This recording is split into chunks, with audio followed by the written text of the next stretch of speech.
Hi, my name is Jose Antonio. Today we are going to be talking about open-mindedness. Mom Productions. We're going to be talking about what open-minded is, what it is believed it is, and how we can be more open-minded, and some ideas that I've had about open-mindedness.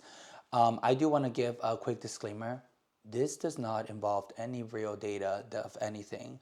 This just involves a lot of my ideas of things that I've read and compilating it and thinking that I am narcissistic enough to have like the right idea on open-mindedness, which cannot be true. Please peer review me. If not, bring the guillotine and cancel me for um, spreading misinformation. What it is, open-mindedness and welcoming new information. So open-mindedness, I feel like I give you a second, pause the video here, as your teachers would say, and it's, what do you think open-mindedness is? And so I'll answer now because I give the answers here.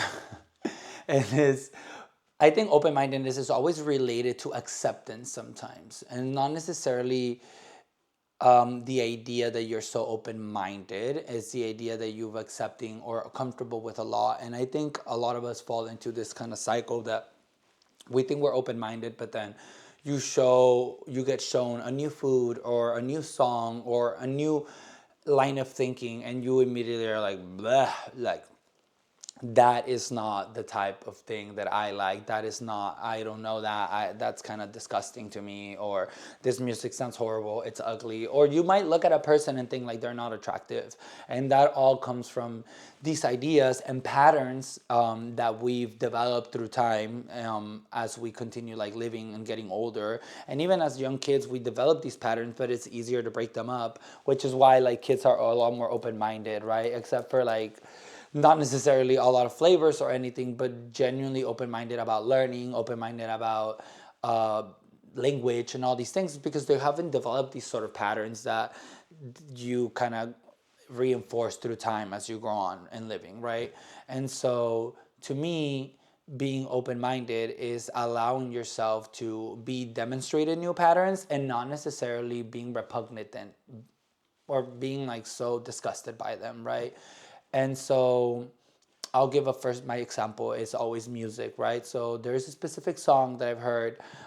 It's called Soon to Be Innocent. And so that song specifically to me was just genuinely a new pattern overall, right? And so I had heard classical music before, which the song is very oriented by, but not necessarily anything that was so the pattern is very interruptive, so you're barely getting one pattern down and then another one kind of breaks through, and you feel like at this point the musician is kind of, which is Arthur Russell, is kind of getting in your way about understanding this song, to the point that you think maybe he's just really playing around with the listener and not really creating anything worth listening. And so at least that was my idea for the aftermath of me listening to this song by myself.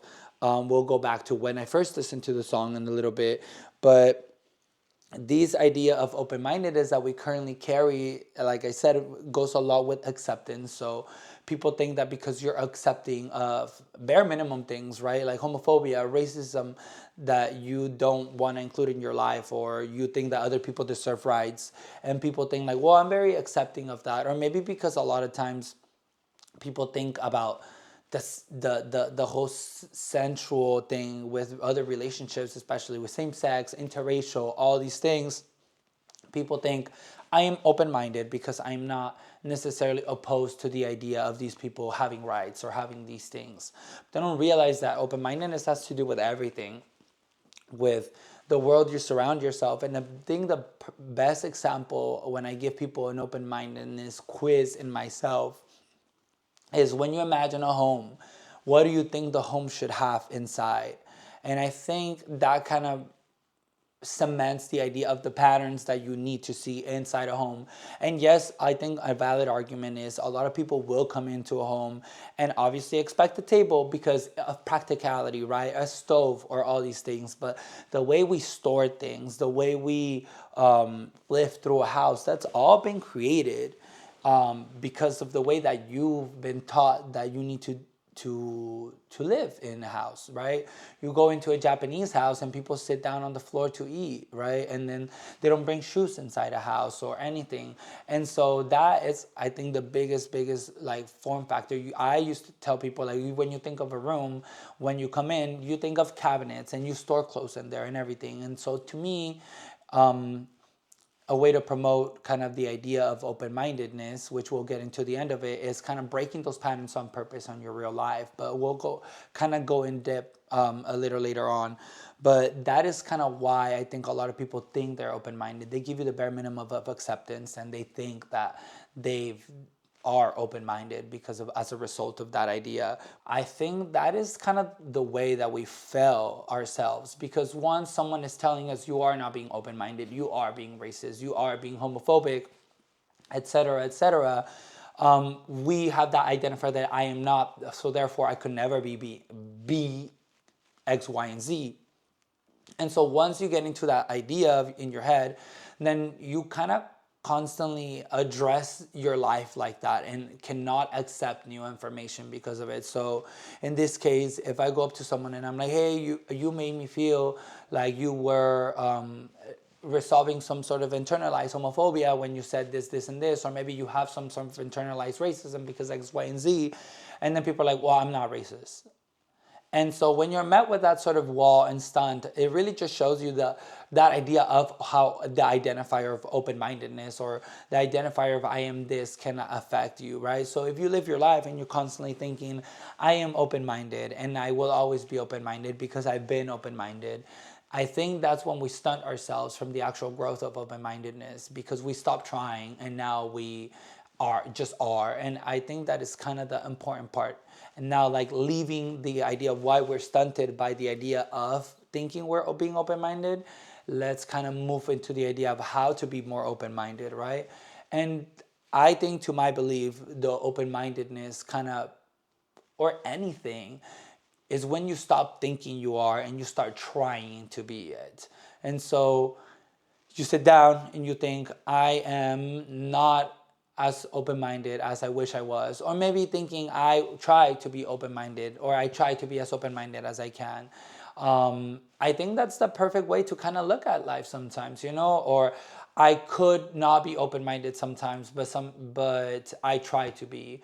And I think that's kind of that idea, right? Because once you kind of admit that you could make a mistake and you allow that sort of space for a mistake to happen, then you're constantly addressing your life. You're constantly addressing your ideas in a way that you could not always be perfectly open-minded, and you allow yourself to receive information in a new way that you just haven't, like, clearly, let's say, you can address new things in a way that you are not so necessarily leaving an identifier behind, right? So sometimes it's very hard for people to receive the information that they might be internally racist or that they might be internally homophobic by a comment that they've made, because they already don't see themselves or don't see any way that they are racist. And so the idea for me is looking at it and thinking, we can all be internally racist sometimes. And so it's better to work to never be that than to identify yourself as never a racist or never never homophobic, and then being that and not receiving the information when an actual person who happens to be in an ethnic background, or a person who happens to be part of the LGBTQ community is telling you you are being homophobic, or that you are in fact being a racist, right? And those ideas of course, accusatory things can, like, lead into someone not being, like, feeling humiliated or, fighting and doubling down on a take or anything. So of course there's a lot more to this, but this is the idea: not thinking and actually trying to be something. It's very important. And when it comes to open-mindedness, the way that I approach being open-minded is constantly destroying patterns that I think have been built with, not necessarily only that have been built with the idea of practicality, right? And so let me give you an example. In my previous, like, house that I was living at with some roommates, I was living in a garage. And so I remodeled this garage, or I, like, did some things to it, and it didn't have a closet. And so, of course, when you think about a room, the first thing you think about storing clothes is cabinets, right? And all these little things that normally you use to store clothes. And I think that's pretty normal. They're pretty practical. But in order to constantly be more open-minded or creative, I kind of thought of myself of working this space around the way that I live instead of thinking the way that other people live, the way that I like to live. And that idea was using clear cabinets, or not clear cabinets, but clear boxes, right? So they were more practical for me because I am a person that has to see their clothes instead of just storing them away. And so then I used these racks that I was just like putting clothes on that probably belonged in a real garage. And so that was the kind of environment that I was creating for myself. A room that wasn't really a room, that was really a garage, and making it feel like a garage, but then at the same time, a livable space for me, in the way that when people would walk into the room, they would think like, oh my God, not, it looks cool. But that was never really the idea. The idea is you walk in and you make people think like, oh, maybe my clothes, I could also have them out. Like, I thought about my clothes being always put away in a closet or put away in cabinets, and maybe this I like better, right? It makes me feel like I'm having a shopping experience, etc., right? That idea of open-mindedness, right? It constantly comes into it. And then you have things like music, right? So sometimes we listen to music and we think that's not our taste, or I don't like that. And majority of the time, the reasons we don't like those things is because culturally or traditionally and historically, we haven't been exposed to that type of music.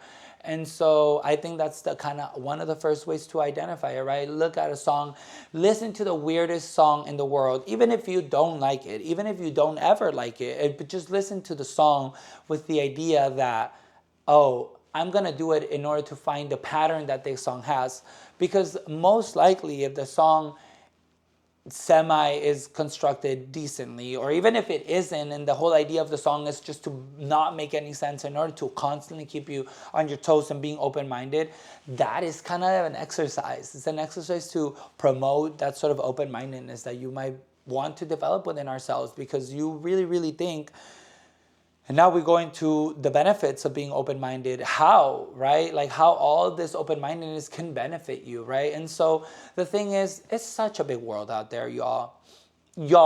There's such a big world out there. And so thinking necessarily that we have found everything that we like for ourselves, or thinking that we are done learning, or thinking all these little tiny things that sometimes the closed-mindedness of it all can make us think, it's false, right? We have not explored everything. Especially the younger you are, there's still so much to learn. There's still so much to explore. There's so many cultures to explore. There's so much music to explore, right? There's so much food to explore. There's so much sensation and feelings, right?